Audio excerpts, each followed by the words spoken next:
한국의 18세 이하 축구 대표팀이 중국에서 열린 국제대회에서 우승을 했습니다. 하지만 안타깝게도 비매너 논란에 휩싸였습니다. 세리머니 과정에서 경솔한 행동으로 무리를 빚었는데 결국 우승 트로피를 회수당하고 말았습니다. 불리한 행동이나요. 중국 축구협회 팬들께 심리를 끼쳐드린 것 정말 죄송합니다. 정성을 해주시겠습니다. 다시 한번 죄송합니다. 이현중 의원님. 네. 그러니까 우리나라 28세 이하 축구 대표팀이 3대 0으로 중국을 꺾고 우승을 차지했어요. 네. 그랬는데 우승을 한 뒤에 우승 트로피를 이렇게 발로 밟고 세리머니를 한 게 발단이었죠. 네.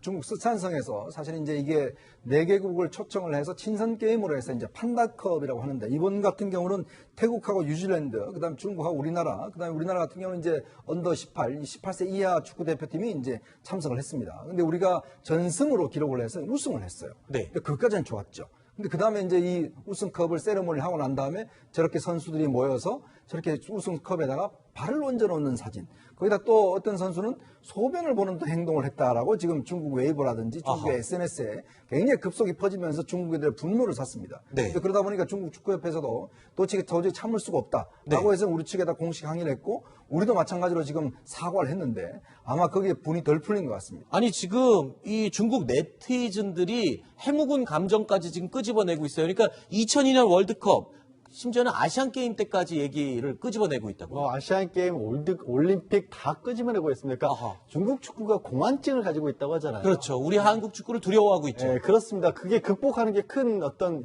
보면 컴플렉스인데 네. 그 컴플렉스를 이상하게 자극을 해버린 게 된 거예요. 그러면서 선수들뿐만 아니라 뭐 우리 대사관 웨이보 같은 데 와서 항의하는 네티즌들도 많고 아하. 저는 진짜 걱정이 우리 사실 중국과의 관계 지금 굉장히 잘 챙겨야 될 때입니다. 그러네요. 시기적으로. 그러네요. 외교적으로 굉장히 중요한 시점이에요. 우리 네. 산업에도 사실 영향도 있고 외교 문제도 중국이 큰 역할을 해줘야 되는 그런 상황인데 이런 일이 어떻게 보면 발목을 잡는다는 게 너무 안타까운 일이 터졌어요. 네. 아니 일단은 이 트로피는 반납을 했는데 그러면 이 우승 성적도 그럼 다 몰수가 되는 건가요? 제가 볼 때는 이게 사실은 트로피는 우승한 뒤에 일어난 일이잖아요. 네네. 그러니까 비면허적 문제이기 때문에 이거는 징계가 필요한 부분이긴 해요. 선수 개혁에 네. 대해서. 그러나 이제 성적의 문제는 사실 1차적으로 성적은 다 끝난 뒤에 수상한 뒤에 이제 트로피의 문제이기 때문에 이건 영향을 받지 않을 가능성이 높다고 보이지만 중국 측은 어떻게까지 얘기하고 있냐면요. 한국 측이 적절하게 징계를 하지 않을 경우에 피파에 공식적으로 문제를 제기하겠다 이렇게 얘기하고 있어요. 그래서 피파가 만약의 경우에 뭐 성적까지도 그러면 다 무효로 할지는 두고 봐야 되겠지만 이건 이제 경기는 이미 성적으로 끝난 뒤에 트로피를 받고 세레머니 하는 과정에서 있었기 때문에 네. 이 매너적인 부분에 있어서 선수들에 대한 개인적인 징계는 아마 있을 가능성이 높지만 성적은 인정이 될 가능성이 높지 않겠나 조심스럽게 전망해 봅니다. 네. 알겠습니다. 자, 기쁜 나머지 이 어린 선수들이 조금 경솔한 행동을 한 것은 맞는 것 같습니다.